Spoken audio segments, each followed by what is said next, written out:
Si Rico, habang umiiyak ako sa phone, sa landline, kami, kasama ko si Direcwen, tutulog si Rico sa set. Sabi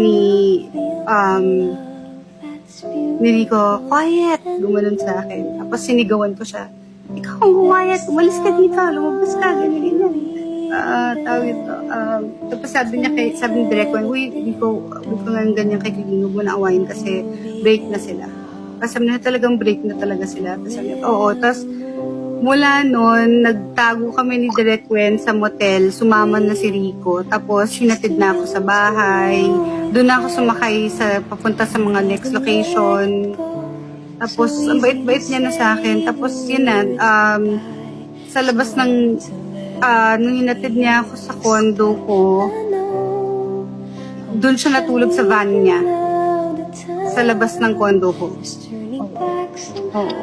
Yun. Hindi niya na ako everyday ganun na. Tapos, Hindi na ako pinakawan. So, sa Eisenhower, may condo rin si Rico sa Cortijos. So, doon siya nakikiligo. Tapos, babalik ulit doon sa van. Sa labas ng Platinum. Kuha na siya ng security guards. Kasi meron silang security agencies. Kumuha siya ng security para sa everyday siya